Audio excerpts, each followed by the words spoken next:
So I'd like to then welcome and also thank the co-sponsors along with the Center for Community Learning. We have the Center for the Advancement of Teaching, and we have a representative from that unit here on in the meeting, Beth Goodhue, who used to be a staff member with us. So we're delighted that Beth is with us and that Kat is supporting this, and also to acknowledge the Center for Diverse Leadership in Science and the Institute on Inequality and Democracy in Luskin, our current co-sponsors.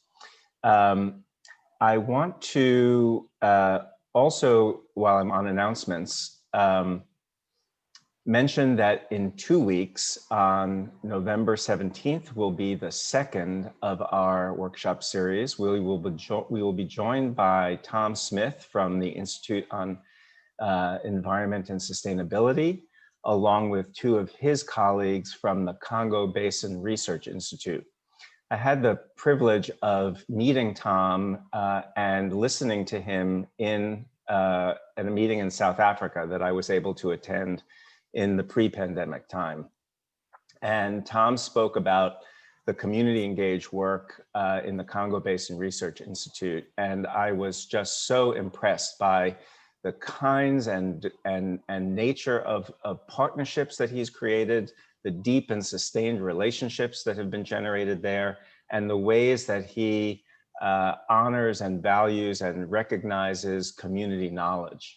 And as I listened to that, I thought, those are the principles of community engaged research and teaching that we are trying to practice here in Los Angeles. And I thought it would be great to invite Tom and his colleagues to share lessons learned from their work in the Congo Basin, and it would allow us to explore some of the common principles of community engaged research and teaching and learning. So Tom and his colleagues will be with us on the 17th.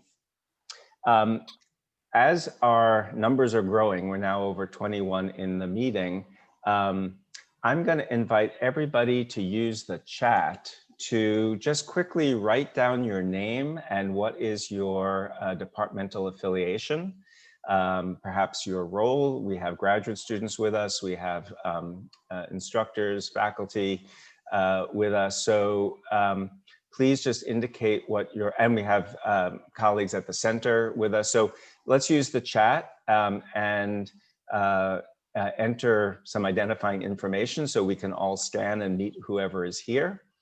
And if you want to add, you could certainly add if you are currently teaching or have taught a community engaged course. That might be an interesting thing to add into the chat as well.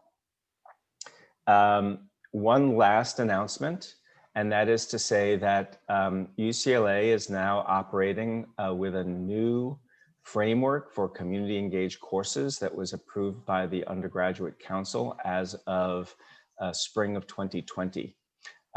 Those courses are designated as community engaged and get an XP, standing for experiential, as a suffix, if they meet 4 criteria. One is that the community engaged work creates reciprocal value for the student learner and for the community partner. Second, that the work is sustained across a quarter. Third, that the community engagement is integrated with all other dimensions of the course, readings, lectures, assignments, etc. And fourth, that there are opportunities for students to engage in critical reflection, whether that's through writing, through discussion, through some other medium. But the value of critically reflecting on the community engaged work in relationship to the academic content of the course. So at this point, as of fall of 2020, all of the former service learning courses have been transitioned into this new XP designated course. And now we're beginning to reach out to departments across the campus to identify other courses that we suspect are out there that are community facing or public facing and never were eligible under the older, more narrow service learning category. So as you talk with your colleagues and just think about what's happening in your own departments, know that we're looking to identify other public-facing courses and then work with faculty and departments to identify whether the new community engaged framework, which is much more expansive and flexible, would enable you to have your course recognized and be listed on the registrar's site as a community engaged course. And one final announcement, and then we'll get right into the panel, and that is that please watch for an announcement next week. The Center for Community Learning is changing its name. I'll give you the headline. We are changing our name to the Center for Community Engagement, and we will be launching a new website with lots of great new resources. And we'll also be following that with an exciting new, really major new resource called Collaboratory, which will allow us to identify and track and report on community engaged work across the university in LA communities. So all of that is coming, and watch for the announcement next week. And with that, I would like to turn this over to my colleague, Doug Barrera, Associate Director for Faculty and Community Engagement at the Center. And Doug will introduce the panel. Hi, everybody. Thanks again for joining us. We appreciate you all being here, particularly in a time of a bit of anxiety, given both the pandemic and the impending election. So we're really happy to have you with us. Let me just kind of give you a sense of the rundown for the rest of the workshop. I'm going to give a very brief presentation on resources that are available through Campus Compact on teaching engaged courses during the pandemic. They've done a great job of collecting all kinds of resources to help folks get access to best practices and sharing ideas and so forth. So I'm just going to give a very brief presentation on that, so you have a sense of what's there, what's available to you. And then we're going to have kind of a Q&A with our panelists. Joining us today are David Shorter, who's faculty in the Department of World Arts and Cultures and Dance, as well as the Department of Anthropology, if I have that correct, David. David is director of Wiki for Indigenous Languages, a project that offers a digital alternative for Indigenous language revitalization by offering a language translator, Wiktionary, games, and social media access to Indigenous communities. David's also the director of the Archive of Healing. And David is teaching a community engaged course this fall. And so he's going to be talking about his experiences doing that this fall. In addition, we're joined by Carla Suhr, who is a lecturer in the Department of Spanish and Portuguese. She's worked in the field of Spanish linguistics and service learning for the past 14 years at organizations such as Universidad Complutense de Madrid and the University. Muy bien, Doug. Oh, thank you. Yeah, I had to pull out a little bit of background on that one. As well as the University of New Haven. And Carla has a lot of experience teaching community engaged courses. She teaches community engaged courses at UCLA just about every quarter. So she's going to talk about her experiences both transitioning to kind of remote online format in the spring when we were all kind of in that chaos phase, and then as well as what she's doing this quarter. And then joining us on that panel will be Shalom Staub, the director of the Center for Community Learning, who teaches a course called Engaging Los Angeles every quarter. And so he'll be able to talk from a similar perspective to Carla about that transition in the spring, and then perhaps what's changed as of now. So that gives you a little bit of a rundown. Before we jump into the Q&A, I am going to, as I said, I'm going to give kind of a brief presentation on what's available through Campus Compact. So let me bring that up.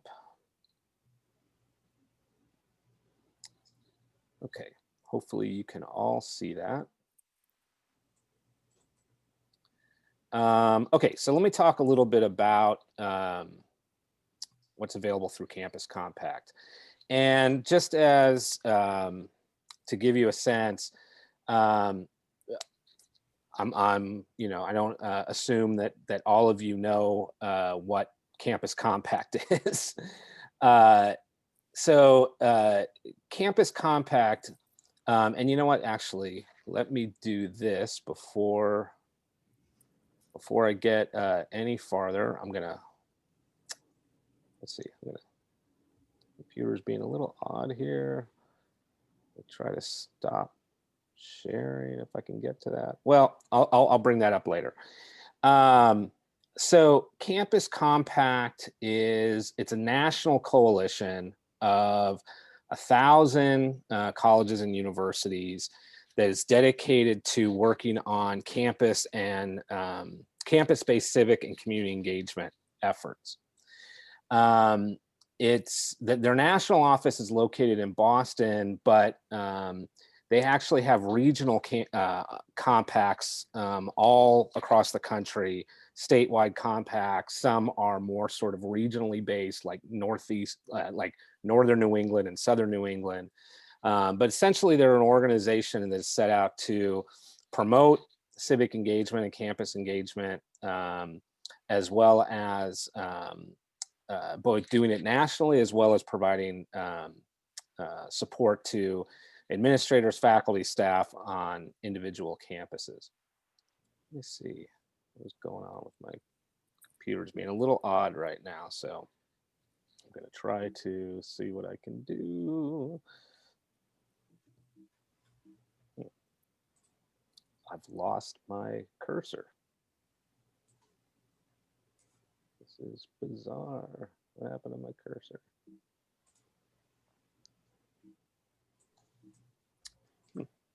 Doug, would it help if I stop the sharing for you? If you could stop the sharing, yeah. My cursor is completely gone.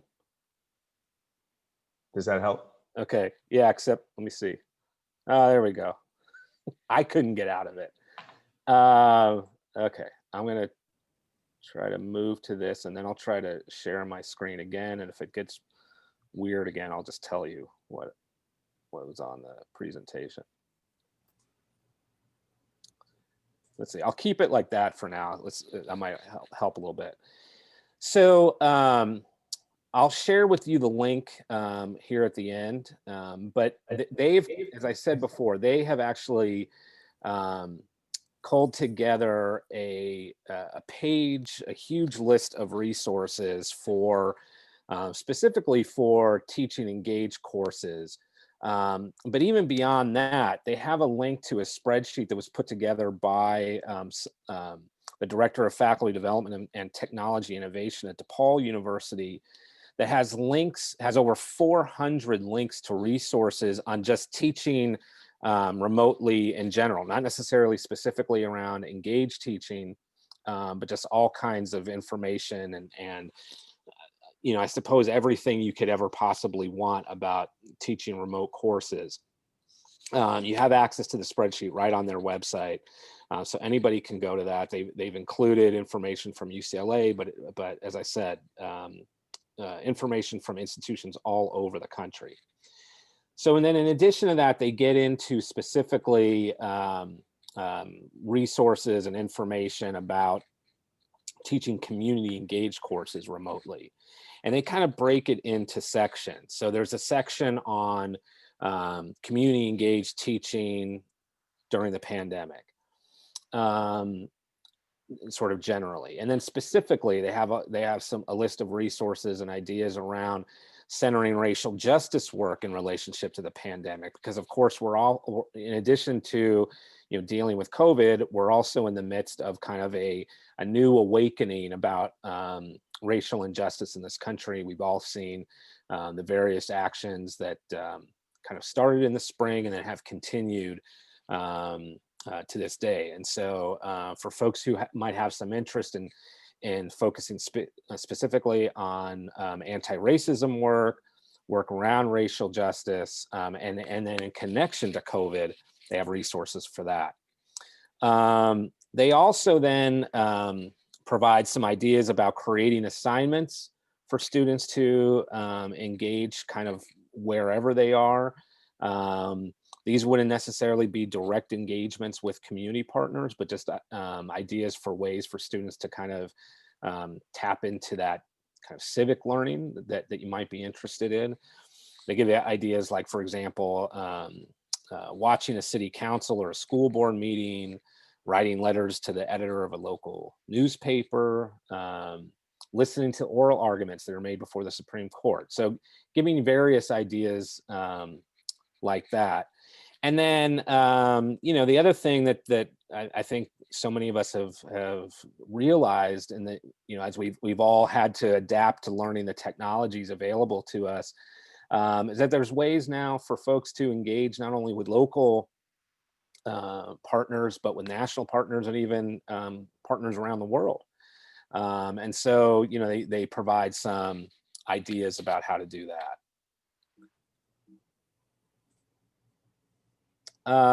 Okay, I want to give just some specific examples, and then I know that we'll kind of build off of this when we talk with David and Carla and Shalom. But some ideas for ways to have your students engaging remotely. You can, and this is all again on this site through Campus Compact. You can have students do research for the organizations. Research, like for example, organizations often collect data that they don't have the time or the resources to do anything with, like intake data, for example. This is a great opportunity for students to gain access to that data, perform some analyses, some ideas about what they're seeing, some trends about what they're seeing in the data, and then present that to the organization. In addition, they can do things like doing some kind of background academic research, literature reviews, creating annotated bibliographies that might actually help inform the organization in the work that they do. Of course, things like marketing, social media, developing plans for outreach, these are things that students can do remotely and can really benefit organizations greatly. They can create workshops. They can create for organizations that work with youth. Students can remotely create lesson plans or curricula for developing workshops. The students that youth can have access to. For example, if you're working with an organization that perhaps is works with youth in like after school kinds of modalities, our students, UCLA students, can provide a great resource for that. And then there's also producing videos, producing digital artwork, the kinds of things that so many students are actually really adept at. The other thing that I want to mention is just because there's now we're in this situation where we have to be working remotely does not mean that we want to eliminate that interaction with community partners. And in fact, Campus Compact recommends that it's perhaps even more important at this time. And so they make a suggestion that, one way you might do that is by having your community partners come in and give a presentation at the beginning of the quarter. Maybe they present on what the organization is, the work they do, the kinds of help that they're looking for. They could present, they can be invited right into a Zoom class session. And then you invite the partners back at the end of the quarter where students maybe are giving presentations, reporting some findings, reporting digital artwork they've produced or the social media campaigns they've produced. And so in that sense, you're continuing that real direct engagement with the community partners. So we don't want to lose sight of that. Okay, so let me, I'm gonna stop sharing and I'm going to put in the chat the link to that Campus Compact site. There's all kinds of stuff on there, as I said. It's the link will often take you to resource pages that then have more links. So really, they've done a terrific job of kind of, as I said, collecting the various sources available to you. Okay, so this will be hopefully a resource beyond what you're going to learn today from David and Carla and Shalom. Okay, so now we are going to transition into the Q&A. Let me just invite everyone, as you're hearing the responses to the questions that I have for our panelists, please, if you have questions, put those in the chat. I will try to get to those kind of as we go. And we might, save some for the end as well. So please, as questions arise, as things come, kind of come to mind, please put those in the chat and we will be sure to try to get to as many as we possibly can. Okay, and so with that, I am going to start with my first question for our panelists.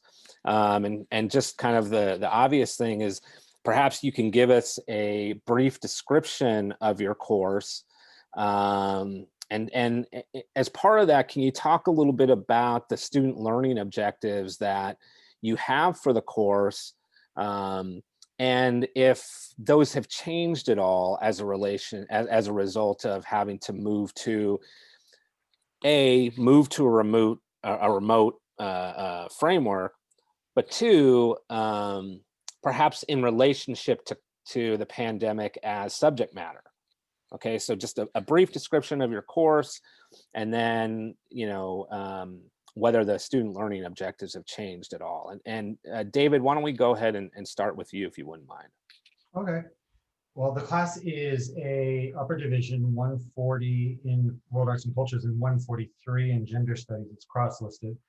And Doug had mentioned that I'm 0% in Anthro. I'm also 0% in Gender Studies. So I've been teaching a course for 5 years called Healing, Ritual, and Transformation, which was looking at different concepts of the body, what counts as wellness, what is considered health across cultures, which is very common for World Arts and Cultures classes to do, just to sort of disrupt simplistic notions that in the West we have some notion of X, and now let's look at what it looks like in other communities or nations.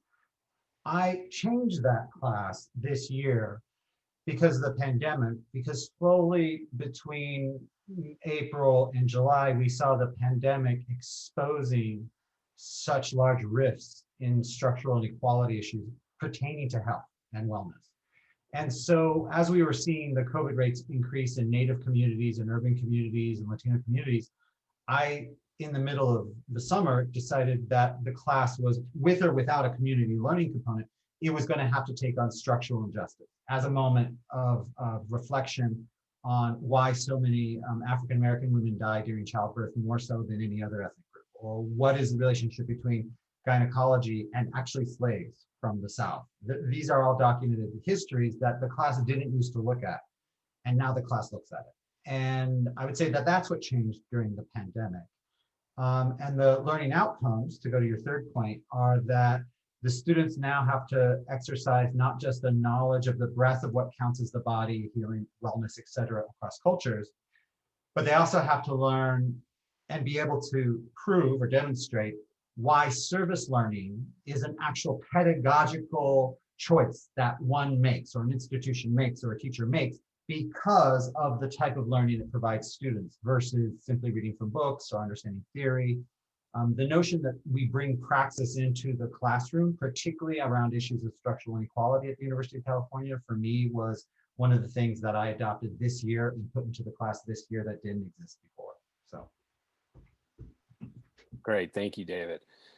Carla, would you mind giving us a description of your course? And I realize you teach multiple courses, so maybe pick an example, and then similarly, whether you felt the need to change or alter the learning objectives in some way as a result of both moving to an online format and perhaps COVID as a subject matter. Okay, yes.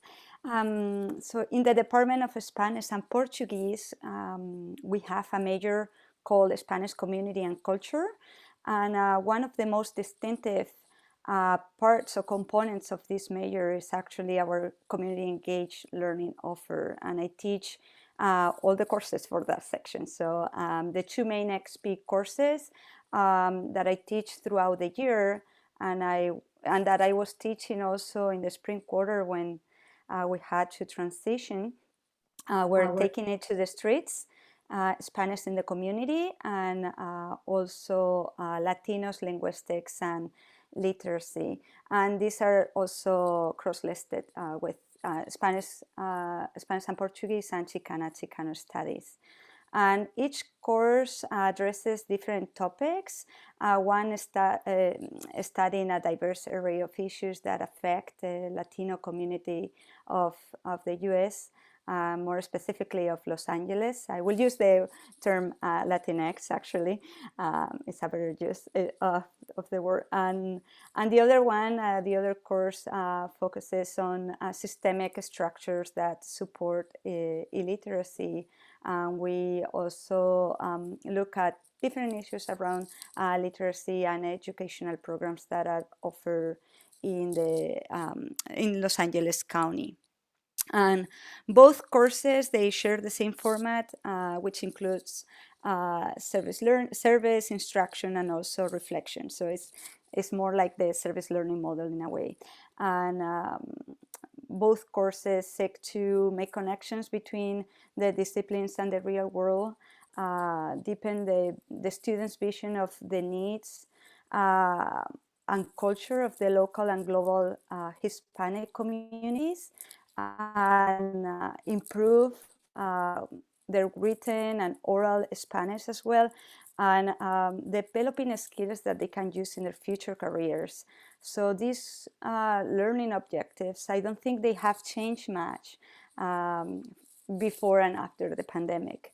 And the pandemic has actually presented a unique opportunity to analyze social inequalities in our communities, as you were saying. So we all know, as David was mentioning as well, that COVID has disproportionately impacted communities of color.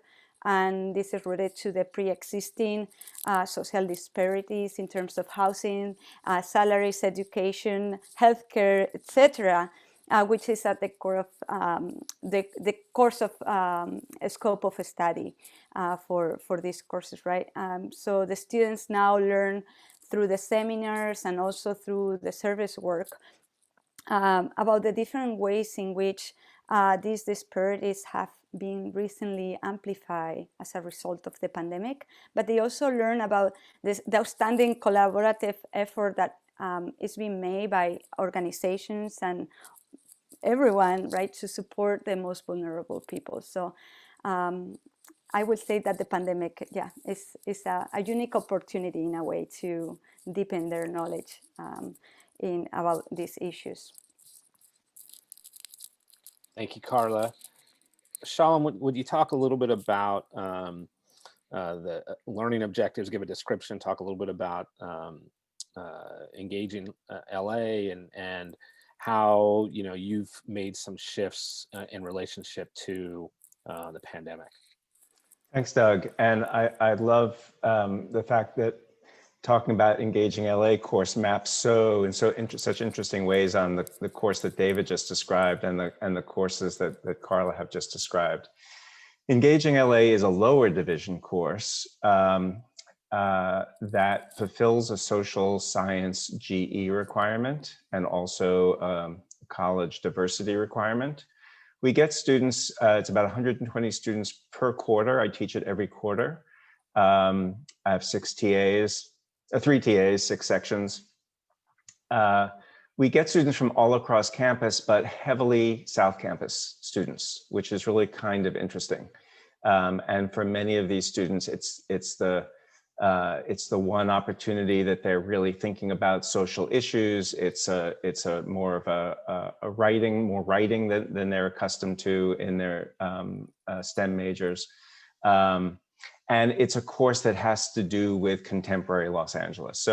So from the outset, and this is really continuing, the course is really about social inequality in contemporary Los Angeles and strategies, particularly in the NGO, non-governmental sector, to think about social change. And those two elements, the social inequalities, is mirrored to various strategies for social change. We build a foundation for understanding what is social inequality, broadly speaking, and then look at particular contexts of poverty, historically, the course was built around issues relating to poverty, relating to work and labor, relating to immigration, relating to incarceration, relating to immigration.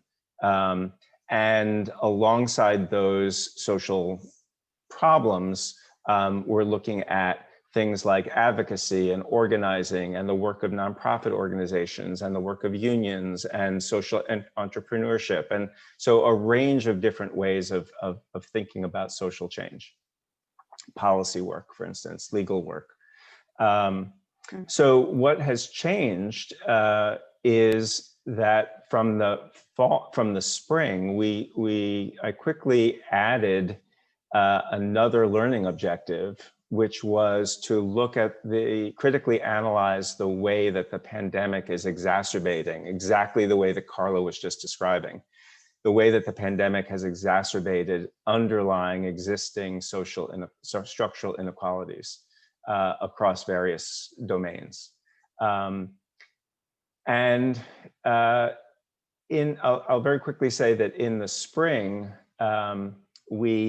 we had a tough time pivoting in the 1 week that we had to pivot with the 30 to 40 organizations that we typically work with. What we found in the spring was that the organizations themselves, just as we were scrambling to try to figure out how to connect with their constituents and their clients. And so collaboratively, what we found was that what worked in the spring was being able to assign students to work on discrete projects for the organizations, because the organizations at that point had not yet figured out how they were able to connect remotely to their clients and constituents.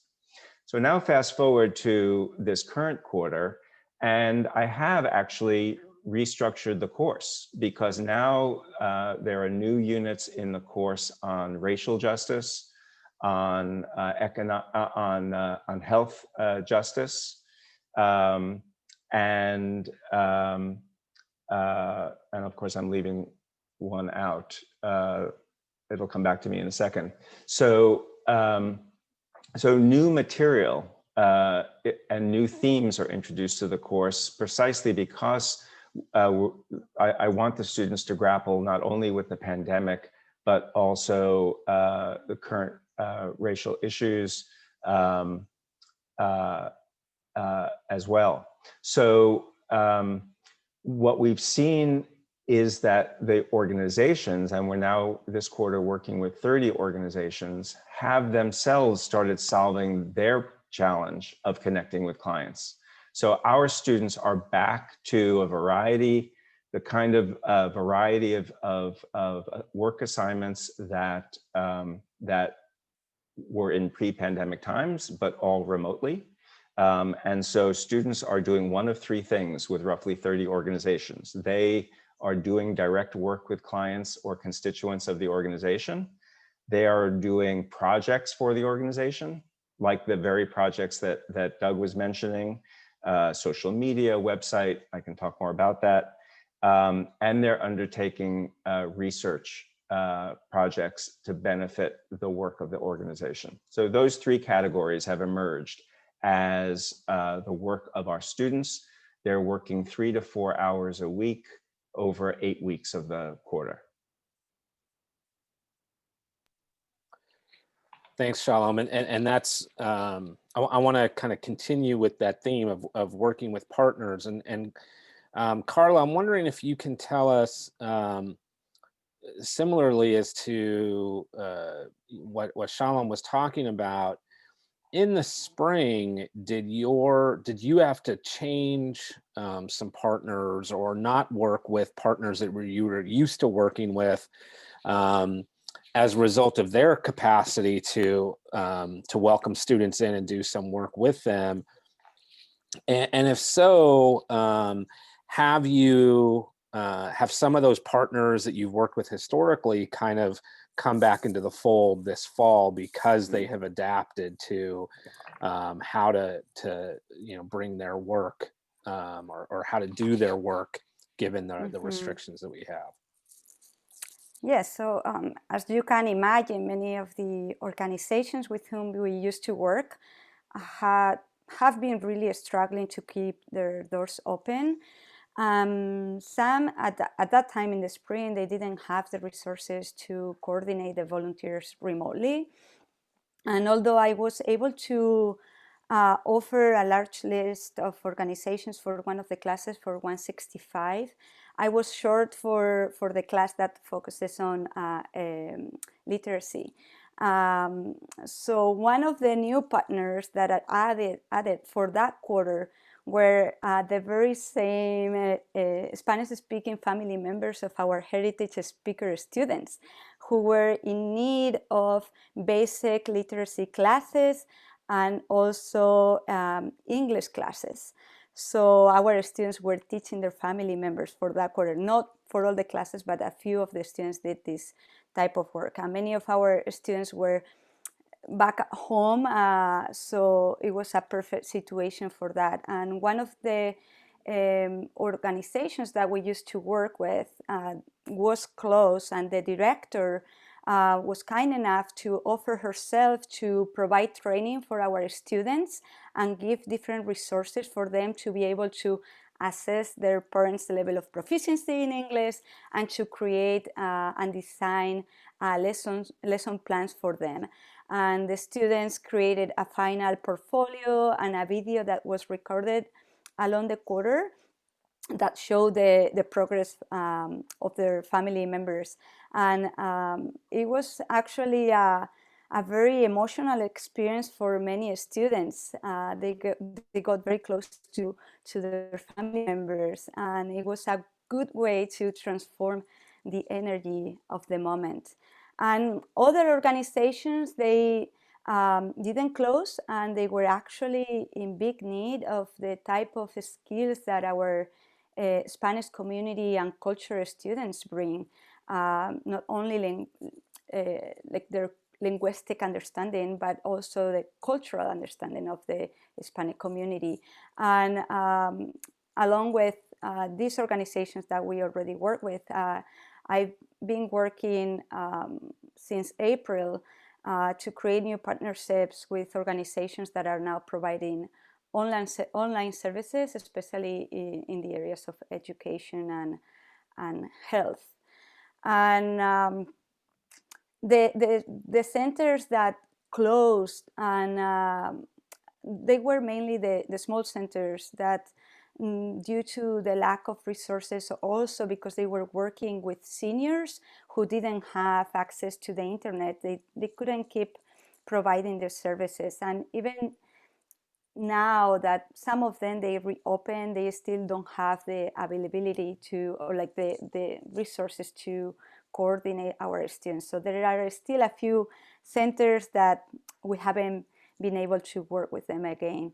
And some of them, like Mar Vista Family Center or the Council of Mexican Federations in North America, once they made the necessary changes to offer their service remotely, they have been able to receive our students again, and they are providing services online or over the phone as well.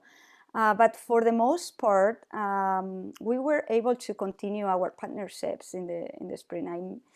I had many meetings in that week and a half that we had before the spring quarter with all the coordinators of our of the service sites we partner with, and we were able to find ways, and it was extremely rewarding, not only for me but also for the students, to be part of this collaborative effort that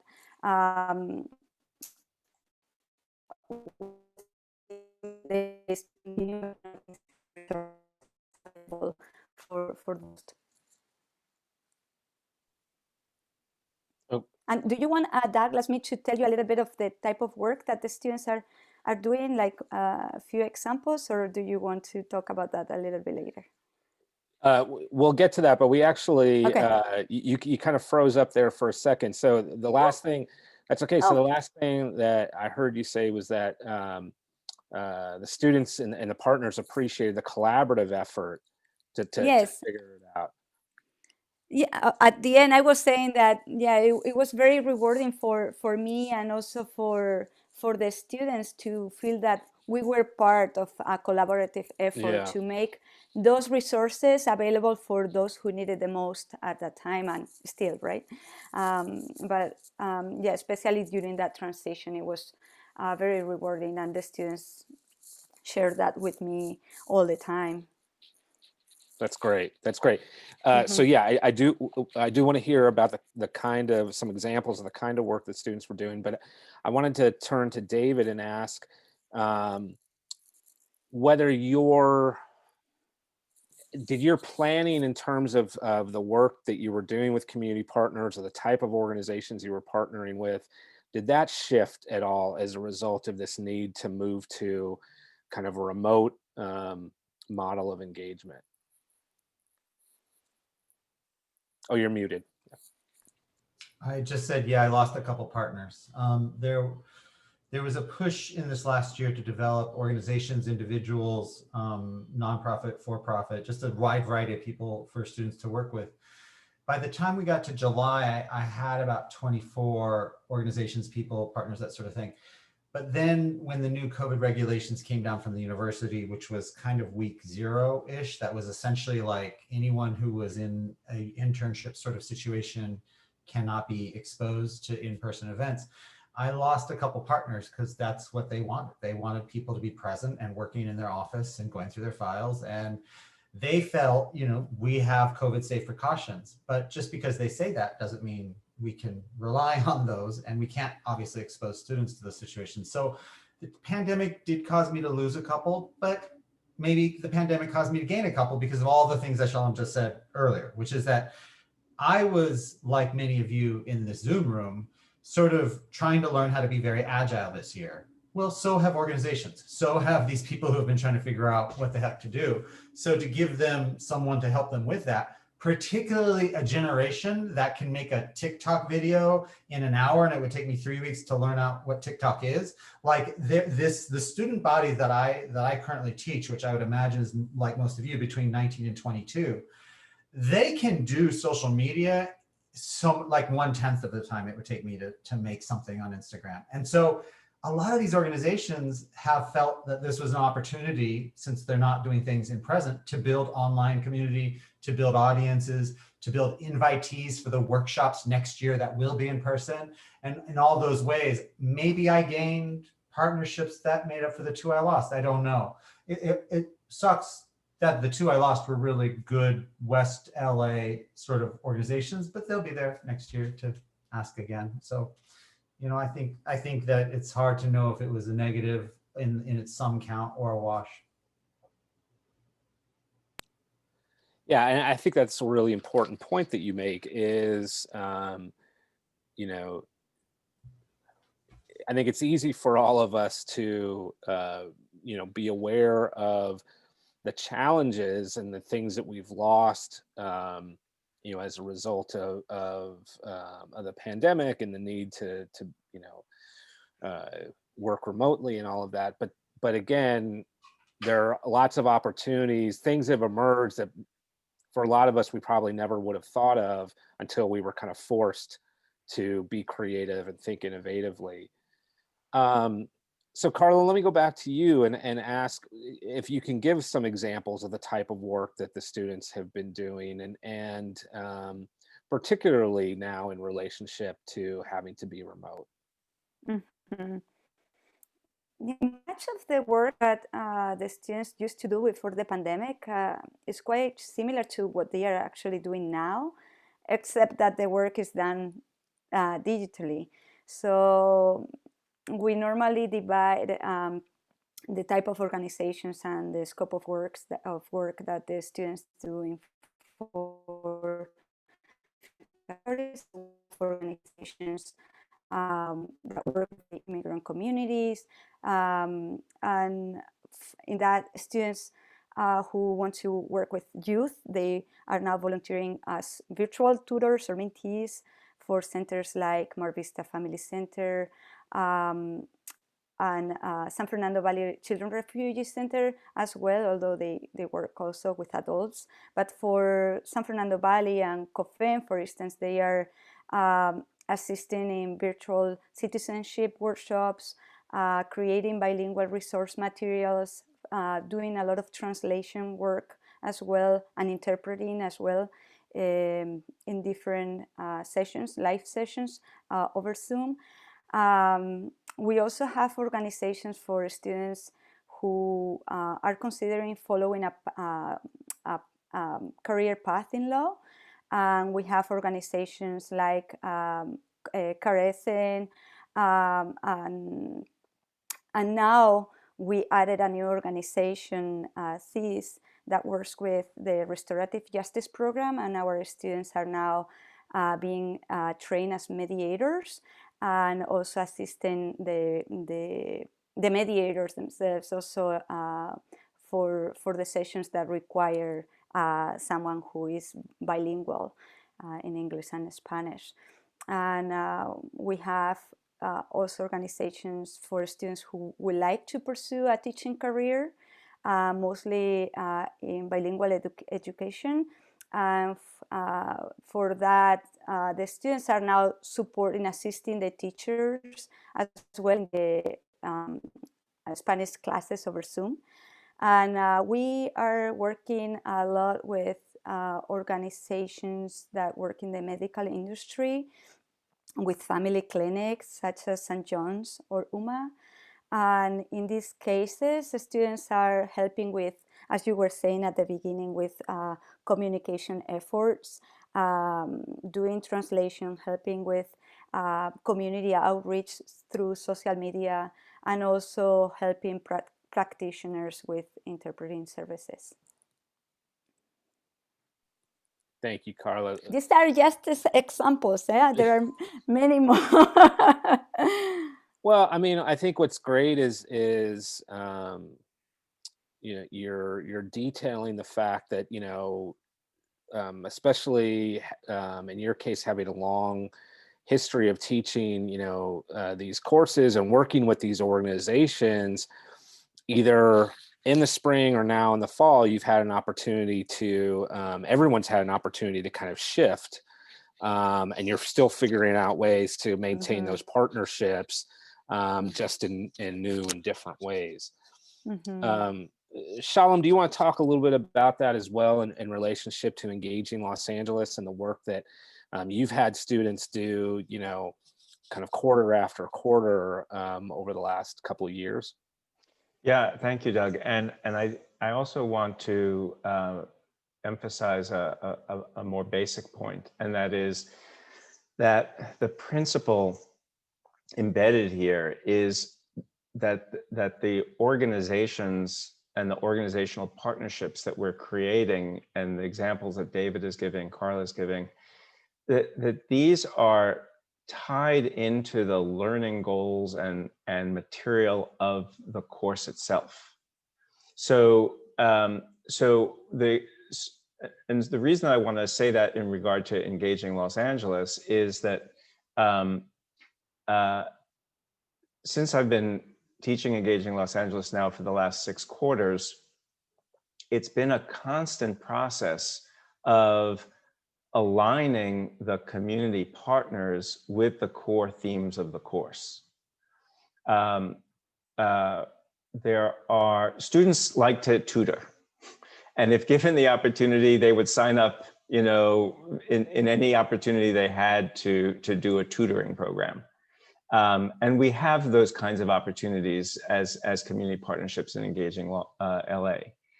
But in addition, I have long felt that it's important to move the kind of work that the students are doing closer and closer to the strategies for social change that we talk about in the course and the issues of the course. So, so that has meant that over the past number of quarters, the balance has shifted from the original partnerships that I inherited 2 years ago, which were largely tutoring, and have moved much more toward issues of housing, issues of immigrant rights, issues of worker rights. And so in the last quarter, we've now added community safety, prison reform. And so issues that we're building into the course, we went out and found new partners to try to align the partnerships and the opportunities. And we know that not every student will get every one of these opportunities. That's a given. Every student gets one opportunity to do community engaged work.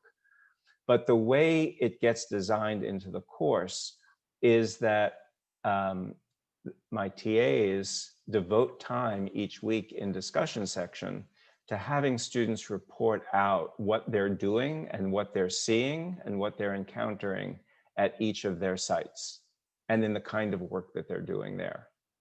And connecting it to course material, connecting it to the big ideas of the course, as well as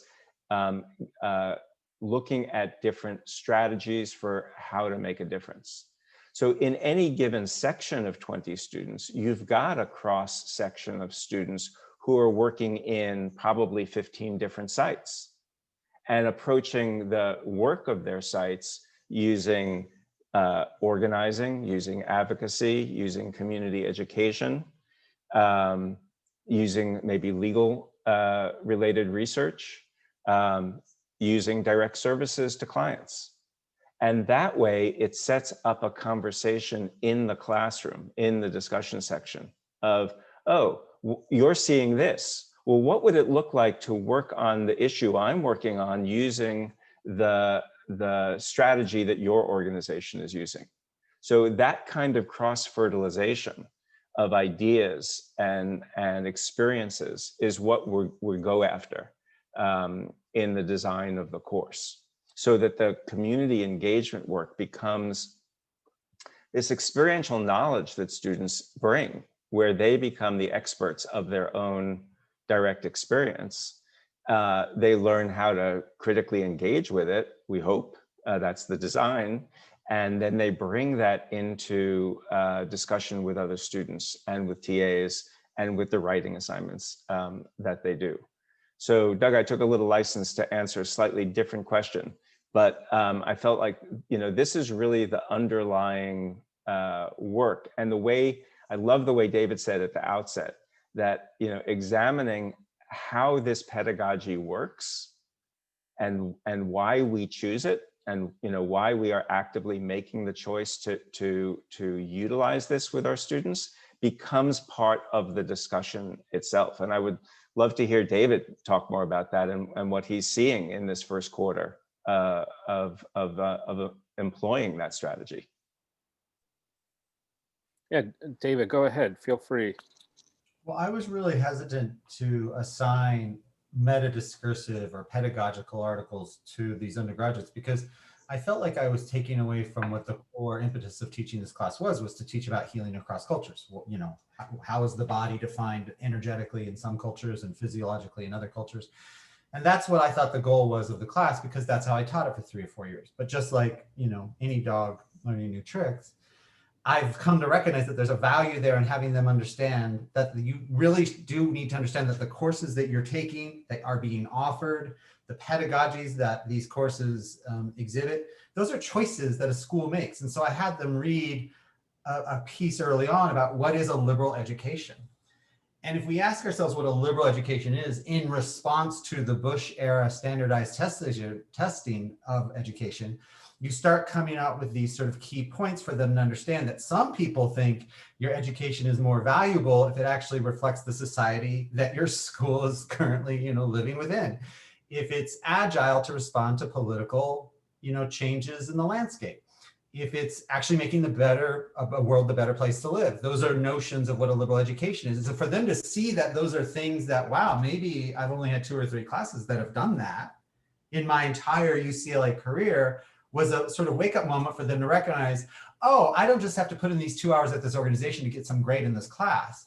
This is literally a methodology of learning that has me reflexive to a community and has me responsible to understand what service does. That it's more than just volunteering for the sake of volunteering, that to be at service to someone is actually good for my education. So to assign that sort of reading, on one hand, I was like, well, I'm going to be taking away from this other literature that I think is important, but it has shifted. I could see, in week 2, my students were like, oh, they don't listen to me and I'm just doing this work. I'm not quite sure. Now in week 4, they're like, I'm loving it. I'm at service to this group. I'm learning a lot from the giving, which is what you would hope that they would learn eventually.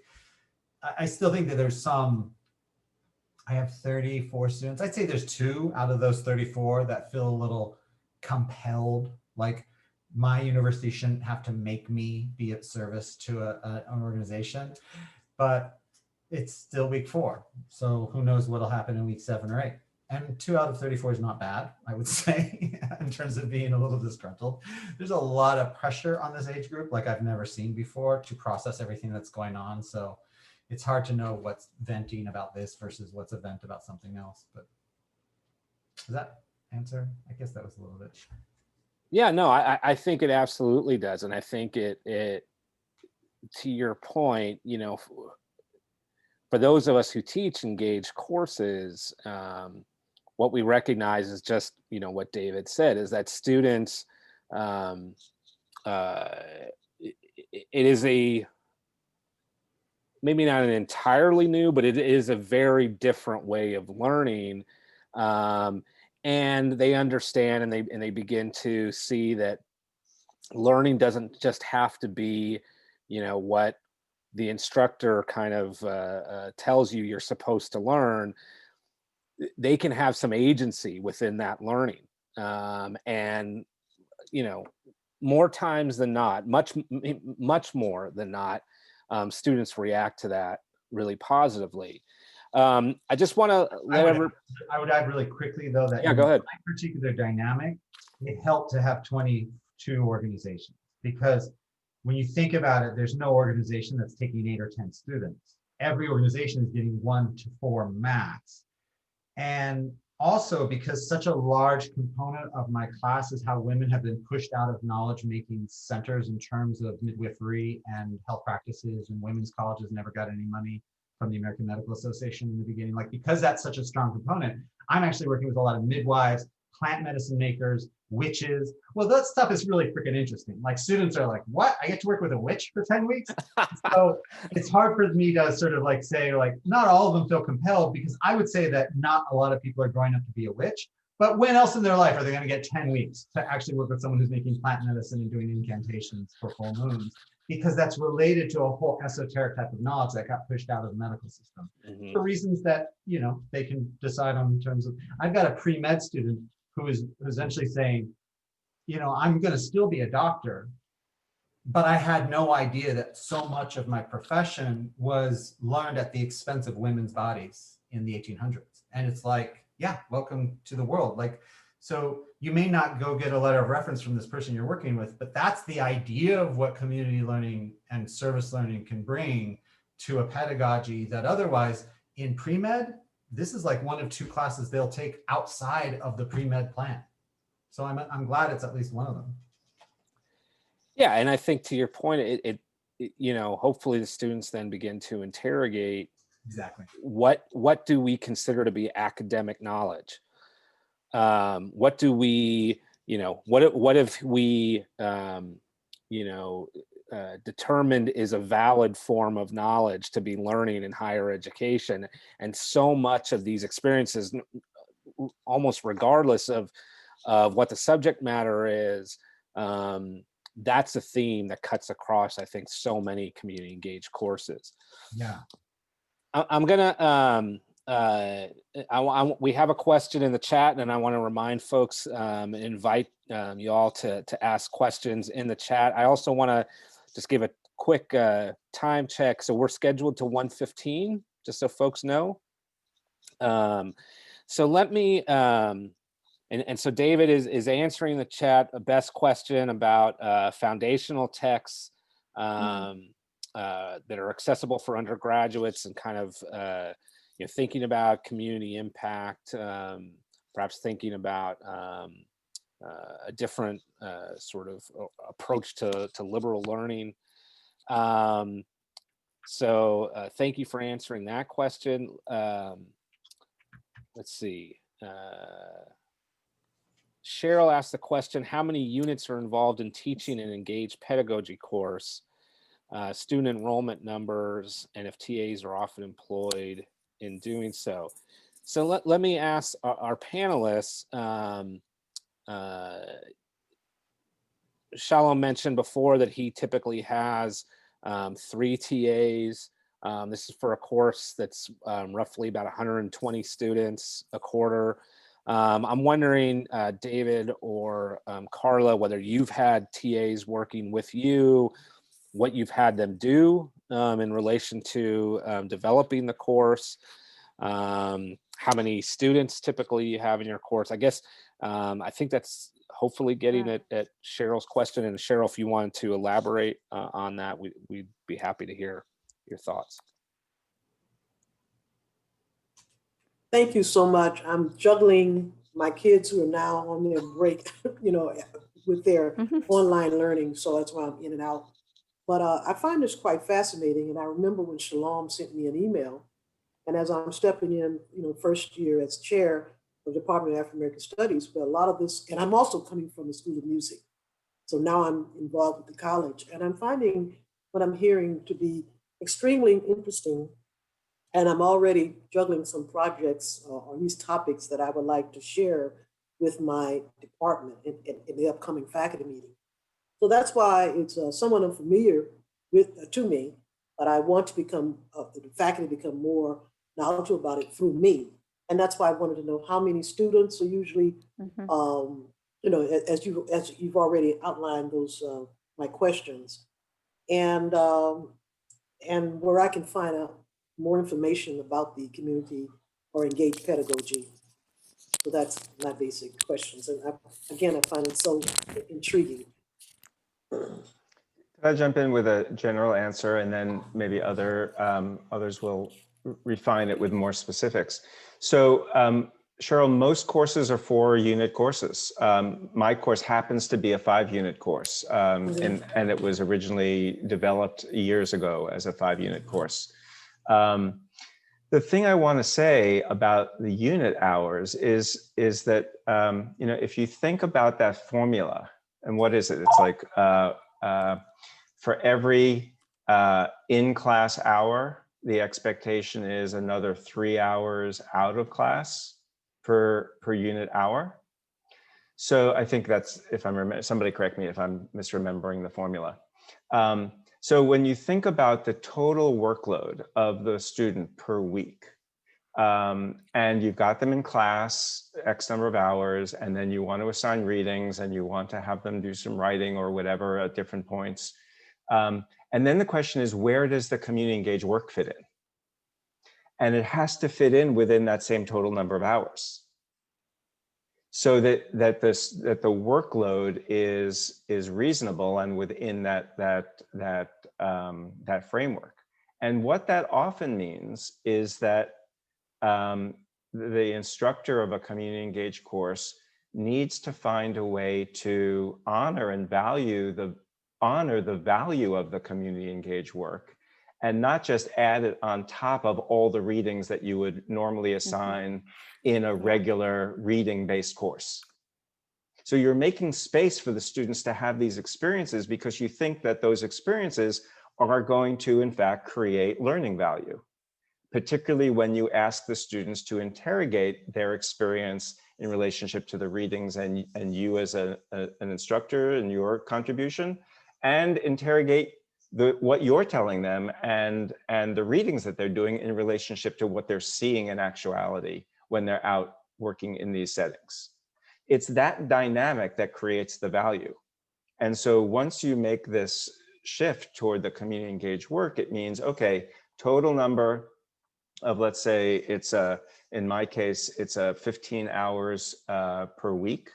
And so asking students to do 4 hours a week at a community site is certainly well within that, but it's also means that I'm not asking them to read a whole book every week. I'm giving them, very targeted articles to read, and hopefully that is digestible and manageable within that total amount of time. Students are stressed, and they're juggling a lot, and particularly during pandemic time, they're juggling even more with higher levels of anxiety and stress. So I'm at least one that advocates for less is more, and that valuing if you're on board with community engaged work, that work has value, and we don't need to, hammer it home with, one more reading that makes the same point as the other reading that they just read. That's a kind of a more holistic, answer.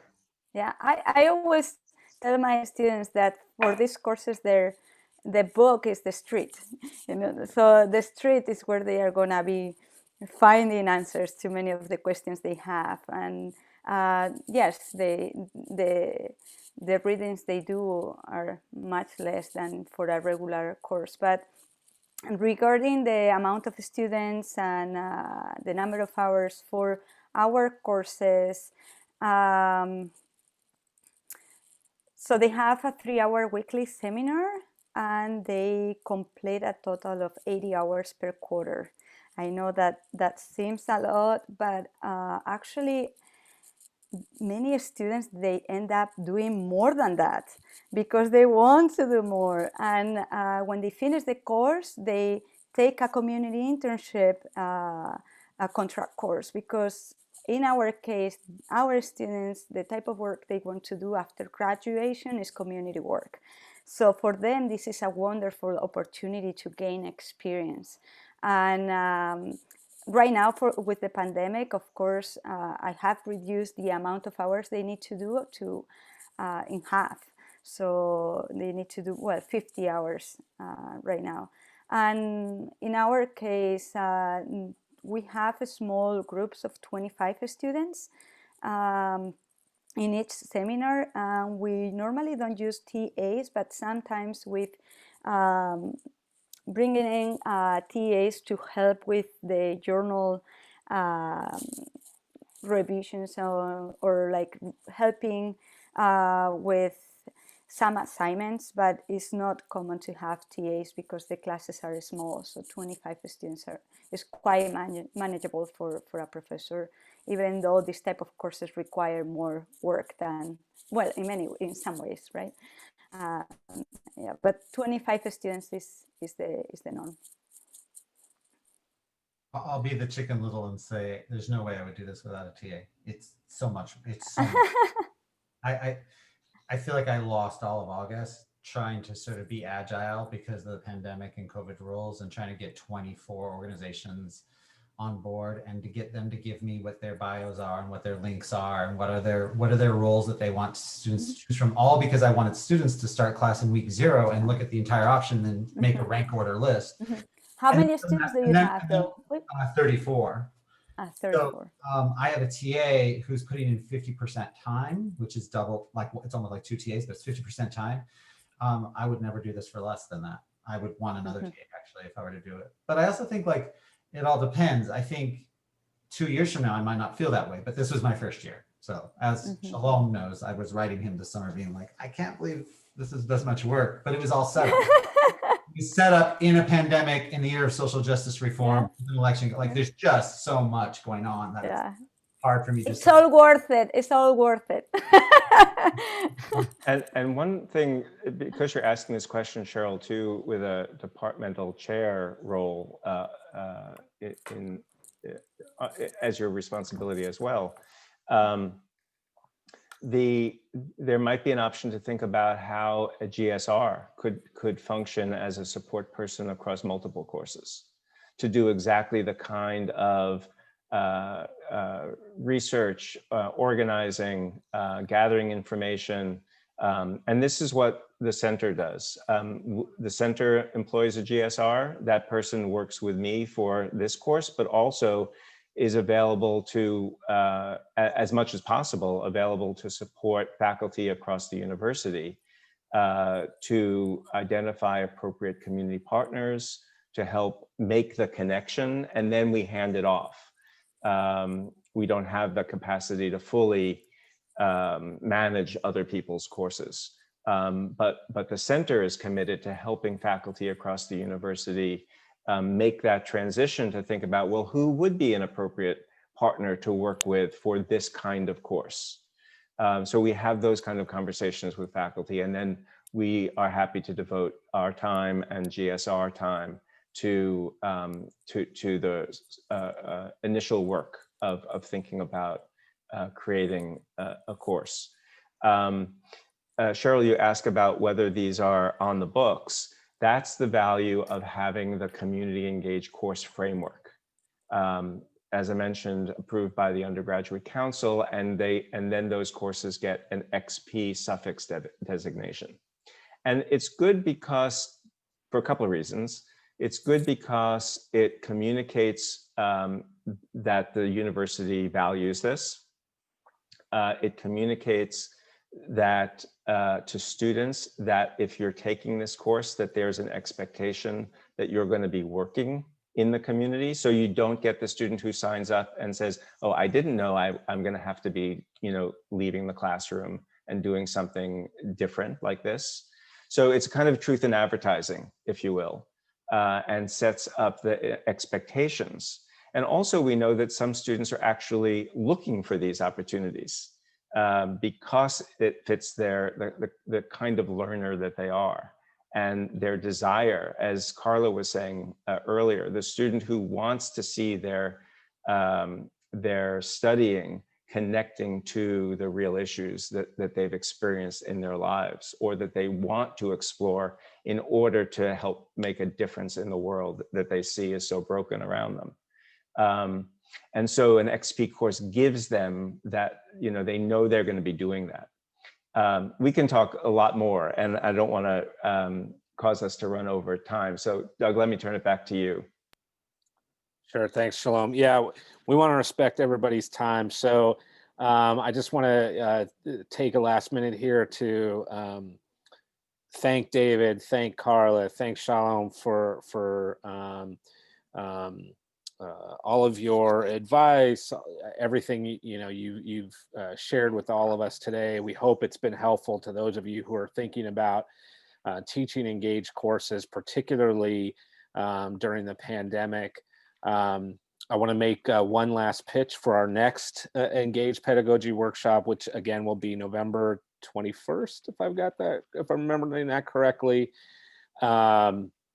Around engagement in the Congo Basin and the ways in which you build relationships with community organizations, with some of our colleagues from South Campus. Is it the Institute for Environment and Sustainability? Yes. Okay. So thank you all so much for joining us. We're going to continue making resources available on our website. If there's anything you missed today, feel free to reach out to us at the center, and we'd be happy to share with you. We look forward to seeing y'all again in a few weeks.